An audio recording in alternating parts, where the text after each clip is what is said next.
Perkenalkan, nama saya Gresensi Anggini Begnesi, NIM 2101160070, kelas B semester 4. Video ini untuk memenuhi ujian tengah semester mata kuliah profesi bimbingan dan konseling.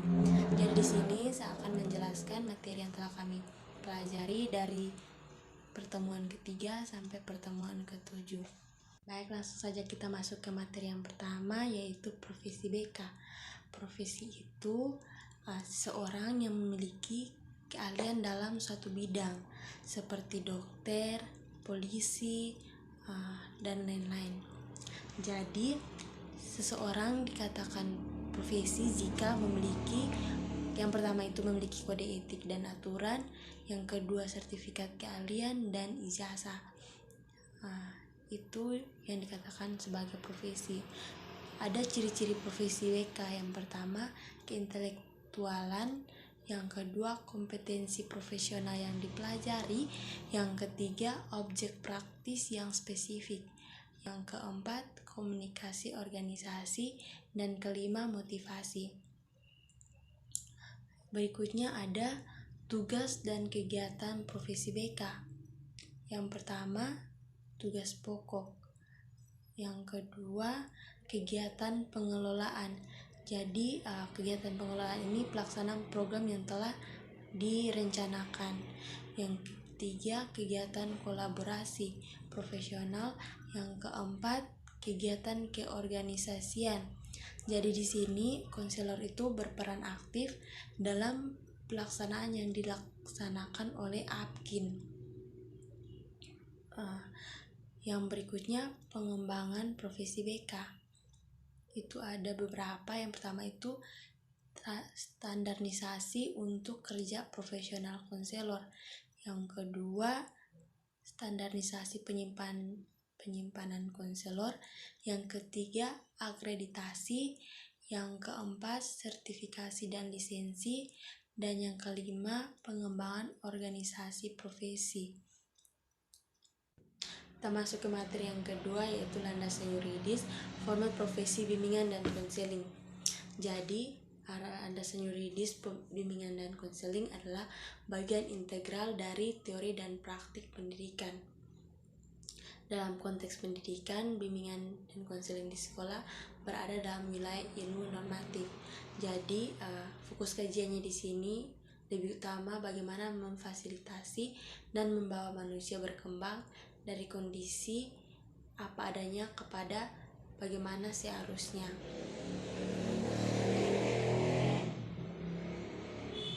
Yang berikut, landasan yuridis dalam pendidikan merupakan suatu sekumpulan perangkat konsep peraturan perundang-undangan dalam bidang pendidikan.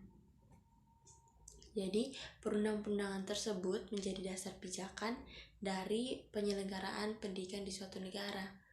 Landasan pendidikan di Indonesia atau landasan yuridis pendidikan Indonesia bersumber dari Undang-Undang Nomor 20 Tahun 2003, Pancasila, dan Undang-Undang Dasar Negara Republik Indonesia tahun 1945. Di sini juga ada peran landasan yuridis. Peran landasan yuridis pendidikan memberikan rambu-rambu tentang bagaimana pelaksanaan sistem pendidikan dan manajemen pendidikan dilaksanakan selaras dengan peraturan perundang-undangan yang berlaku. Ada juga fungsi landasan yuridis. Fungsi landasan yuridis pendidikan sebagai dasar pijakan atau tolak praktek pendidikan dan studi pendidikan mengikat setiap manusia di dalamnya. Jadi di dalamnya menjalankan proses pendidikan dan memberikan sanksi sesuai dengan ketentuan bagi yang melanggar. Ada juga implikasi. Yang pertama, ada perbedaan yang jelas antara pendidikan akademik dan profesional.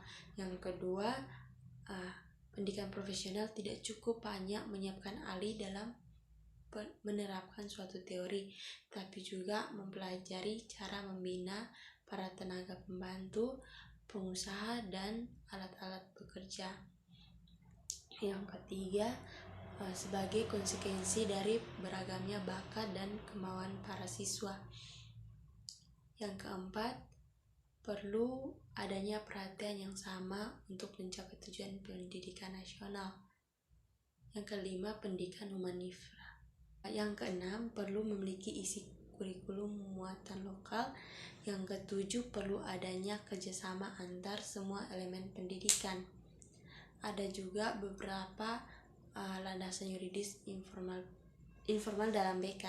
Yang pertama, landasan psikologis, yang kedua landasan sosial budaya, yang ketiga landasan iptek, dan yang keempat landasan globalisasi. Baik, masuk ke materi yang ketiga, yaitu landasan sosial kultural dalam profesi BK. Jadi landasan sosial kultural sendiri merupakan landasan yang memberikan pemahaman kepada konselor tentang dimensi kesosialan dan dimensi kebudayaan sebagai faktor yang berpengaruh terhadap perilaku individu. Konseling lintas budaya sendiri merupakan konseling antara konselor dan konseli yang memiliki latar belakang yang berbeda. Yang berikut ada faktor-faktor sosial budaya yang menimbulkan kebutuhan akan BK. Yang pertama, perubahan konstelasi keluarga, yang kedua perkembangan pendidikan, ketiga dunia pekerjaan, yang keempat perkembangan metropolita, yang kelima perkembangan komunikasi, keenam rasisme, dan yang ketujuh kesehatan mental. Ada permasalahan yang terjadi dalam landasan sosial budaya. Yang pertama, perbedaan bahasa. Jadi seorang konselor itu tidak menguasai bahasa asing dari konseli dalam proses konseling. Yang kedua, komunikasi nonverbal. Seorang konselor masih kurang memahami bahasa nonverbal yang diberikan konseli. Yang ketiga, stereotype. Jadi stereotype ini salah satu penyebab munculnya prasangka. Yang berikut, kecemasan. Masih ada konselor yang memiliki kecemasan karena hambatan dalam komunikasi. Berikutnya ada solusi permasalahan yang terjadi dalam landasan budaya. Jadi perlu adanya sikap menghargai dan menjadi pertimbangan utama segenap aspek lingkungan sosial budaya yang unik dan berpengaruh terhadap tingkah laku konseling. Ada aspek-aspek yang perlu diperhatikan konselor dalam pelaksanaan konseling lintas budaya. Yang pertama, aspek kesamaan tujuan. Yang kedua, aspek pemahaman tentang keefektifan konseling. Yang ketiga, aspek pemahaman konselor tentang nilai kebudayaan dari konseling. Yang keempat, aspek kesensitifan konselor terhadap gaya komunikasi konseling. Yang kelima, aspek latar belakang budaya yang dipahami oleh konselor. Yang keenam, aspek konselor memberikan pengarahan kepada konseli. Jadi itu yang terakhir. Materi yang keempat, kode etik guru dan kode etik profesi BK.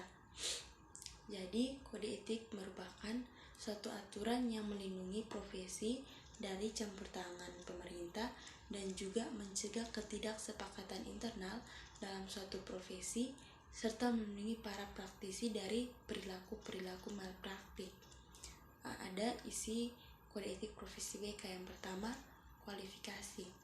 Jadi seorang konselor itu harus memiliki wawasan, pengetahuan, keterampilan nilai, dan sikap konselor juga berhak memperoleh pengakuan atas profesi seperti memiliki sertifikat keahlian. Yang kedua, informasi, testing, dan riset. Seorang konselor harus mampu menjaga dan menggunakan informasi mengenai konseling dengan baik. Testing hanya diberikan kepada konselor yang berwenang menggunakan serta menafsirkan hasilnya, sedangkan dalam melakukan riset, hindari hal-hal yang dapat merugikan dalam proses konseling. Yang ketiga, ada proses layanan.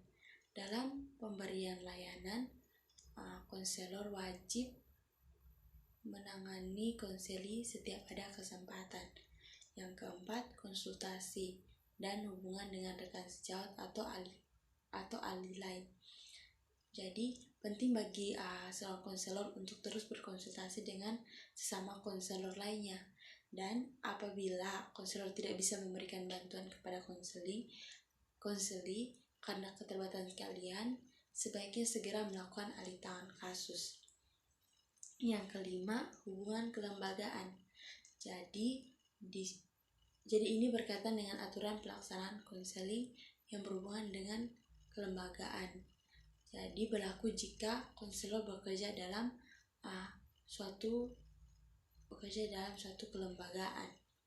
Yang keenam, praktik mandiri dan laporan kepada pihak lain.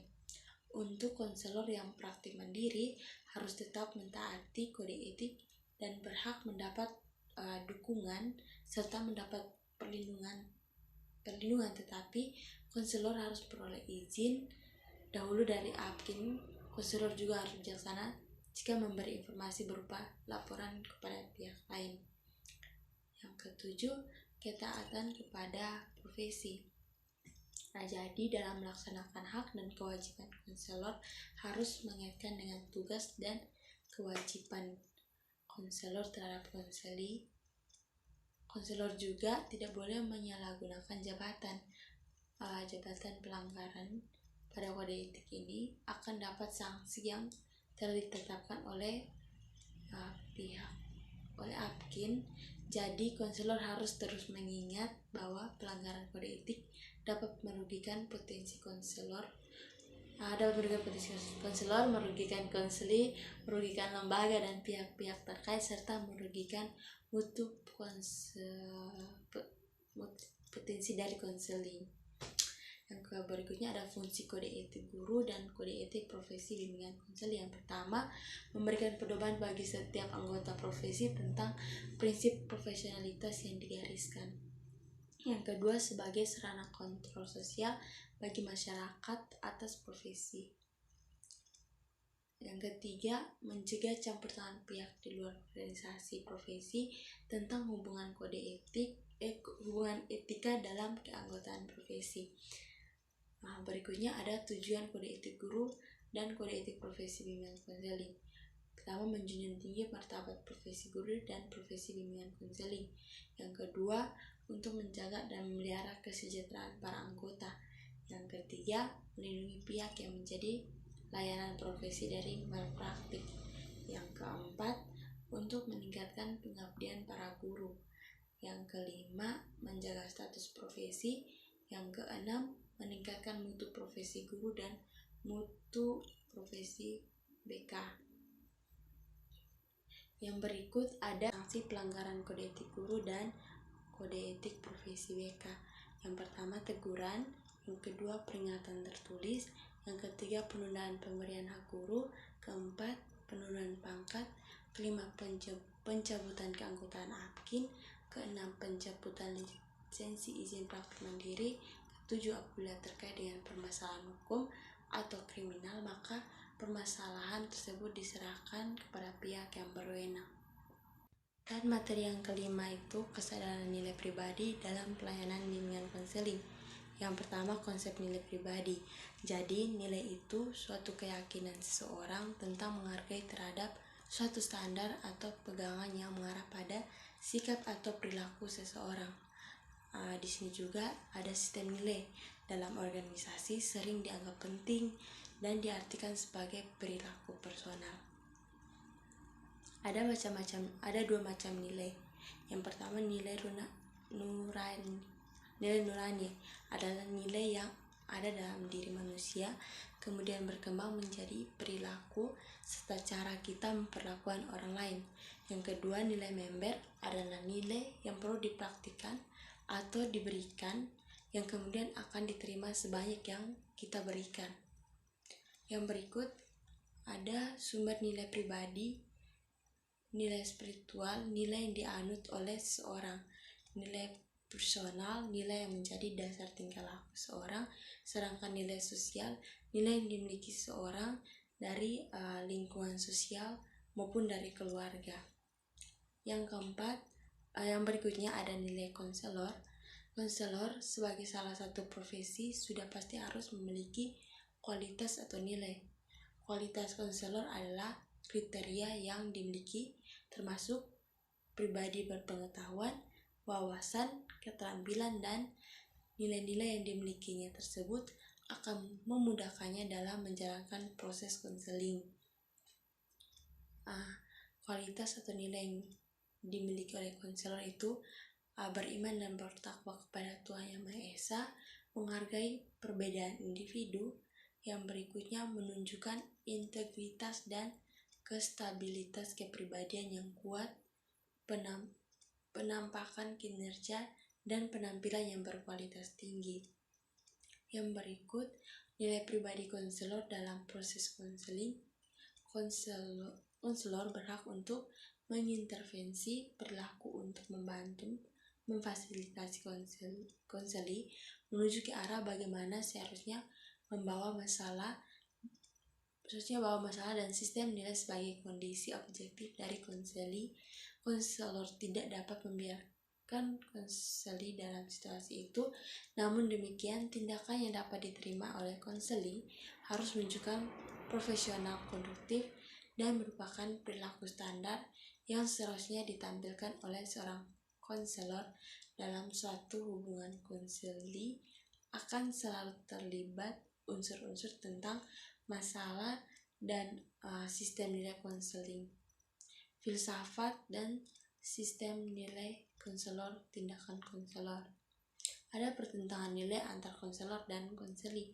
Dalam proses konseling, hal penting yang tidak dapat dipungkiri adalah antara konselor dan konseli memiliki latar belakang perbedaan individu dan ada batas tentang pengaruh keyakinan dan nilai konselor kepada konseli.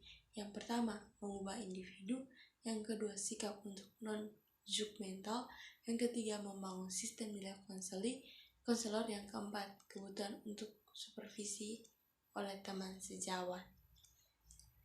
Jadi, inilah materi-materi yang telah kami pelajari dari pertemuan awal, tapi kembali saya membuat video ini dari pertemuan ketiga sampai pertemuan ketujuh. Sekian dari video yang telah saya buat. Terima kasih.